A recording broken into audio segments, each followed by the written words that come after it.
Witam w krótkim materiale dotyczącym secesjonizmu.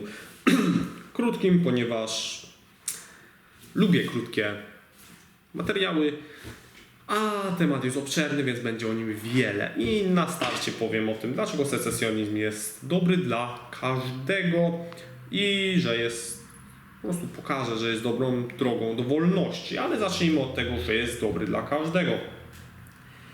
Secesjonizm opiera się oczywiście na secesji, czyli odłączaniu się poszczególnych jednostek administracyjnych od innych. Tak więc Kraków może się w każdej chwili odłączyć, powiedzmy, od Polski i zostać wolnym miastem, bądź powiedzmy księstwem krakowskim. Warszawa też się może odłączyć i tak dalej.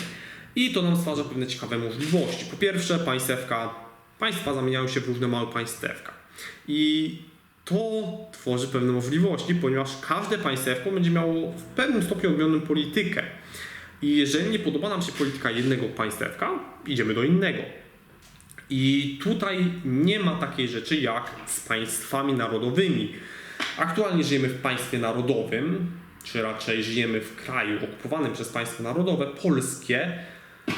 I większość Polaków żyje tutaj, więc tutaj są warunki kulturowe takie i taki jest język, więc większości z nas ciężko byłoby się przeprowadzić, bo po pierwsze jest daleko, po drugie jest inna kultura, często jest inny język, więc ciężko się dostosować.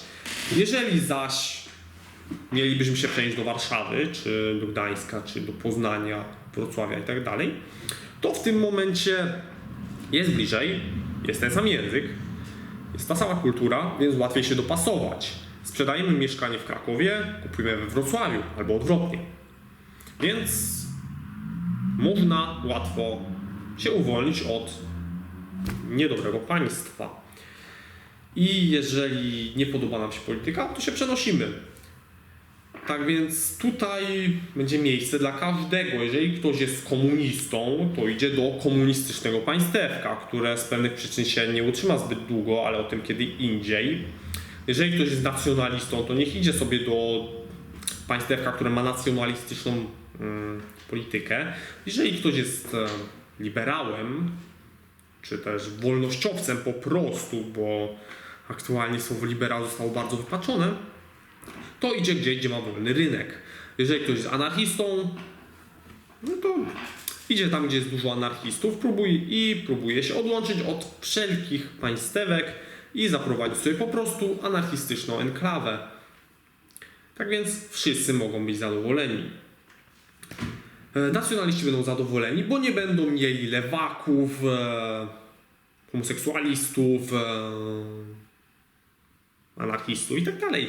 Więc będą szczęśliwi. Komuniści będą szczęśliwi, bo nie będą mieć kapitalistów i libertarian i tak dalej. Zaś libertarianie będą mieć spokój od nacjonalistów, komunistów, etatystów.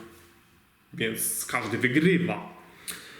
No, może poza ludźmi, którzy czerpią dumę z ogromnego, mocarnego państwa, no to oni będą musieli obejść się smakiem, ponieważ jeżeli będą próbowali atakować resztę państewek, to nie skończy się to dla nich dobrze, ale o tym też w innym materiale.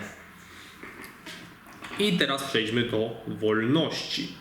Jeżeli chodzi o wolność, to secesjonizm jest bardzo dobrą opcją, ponieważ można się po prostu odłączać cały czas i w końcu zaprowadzić sobie tę wolność poprzez odłączenie się grupy anarchistów. Jeżeli każdy będzie mógł się odłączyć, to będzie można się odłączyć w ten sposób, żeby móc sobie wolność zdobyć.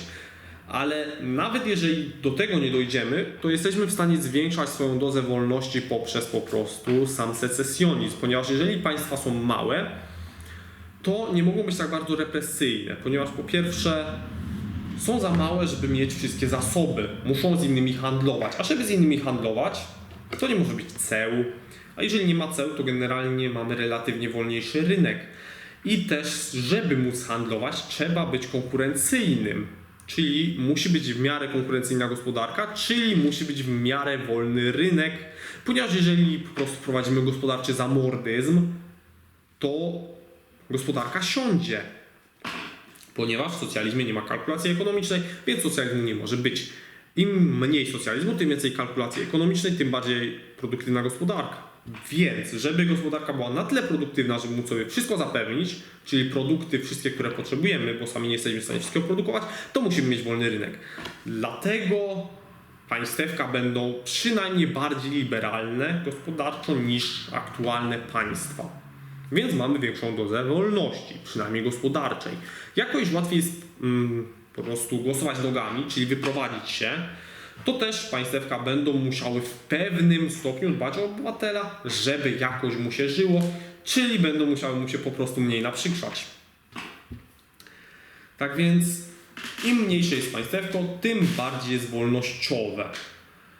A im bardziej jest wolnościowe, tym łatwiej się od niego odłączyć, uwolnić, więc to po prostu im mniejsza państewka, tym łatwiej już doprowadzić do naszej ukochanej anarchii lub naszej ukochanej komuny, jeżeli ktoś jest komunistą, czy nacjonalistycznego państewka, jeżeli ktoś chce.